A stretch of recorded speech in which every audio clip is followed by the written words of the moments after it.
আজ 25 জুন মঙ্গলবার পদ্মার সেতু উদ্বোধনে 2 বছর পূর্তি হয়েছে।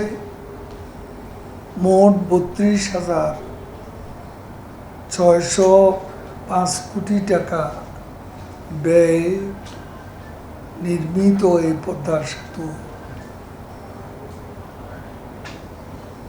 আমরা এরই মধ্যে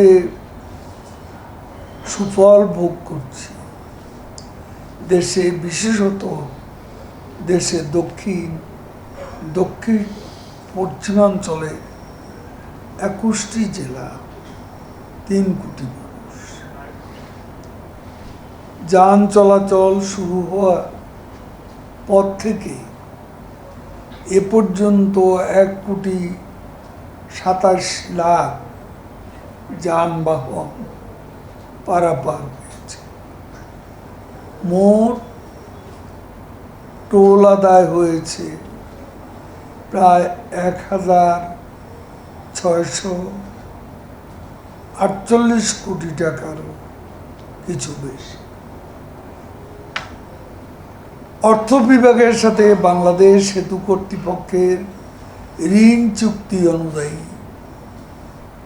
6 কিস্তিতে অর্থ বিভাগকে 948 কোটি টাকা ইতোমধ্যে পরিশোধ করা হয়েছে।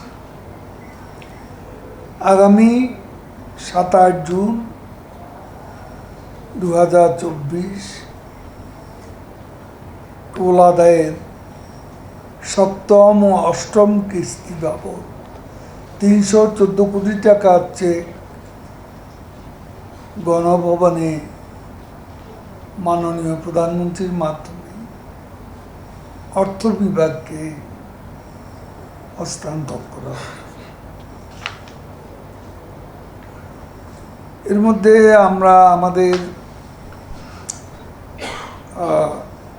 Farmgate airport, Dhaka elevated expressway,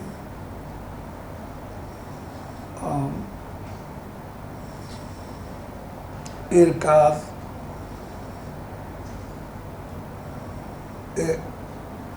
শেষ হয়েছে। এ পর্যন্ত প্রকল্পের মূল দৈর্ঘ্য হচ্ছে 19.73 কিলোমিটার। র্যামস এলিভেটেড এক্সপ্রেসওয়ের মোট দৈর্ঘ্য 46.73 কিলোমিটার।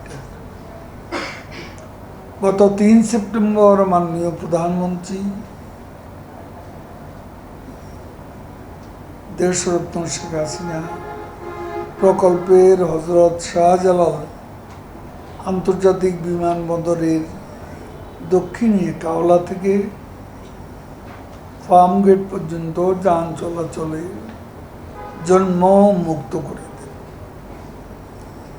ইতিমধ্যে উঠানামার জন্য মোট 16টি র্যাম্প, এয়ারপোর্টে 2টি, কুইলে 3টি, বনানীতে 4টি, মহাখালীতে 3টি, বিজয় সরণিতে 2টি, ফার্মগেটে 1টি ও এফডিসি গেট সংলগ্ন 1টি যান চলাচলের জন্য উন্মুক্ত করা হয়েছে। এক্সপ্রেসওয়েতে গাড়ির সর্বোচ্চ গতিসীমা আপাতত প্রতি ঘন্টায় 60 কিলোমিটার। এই প্রকল্পের সার্বিক অগ্রগতি 74.81।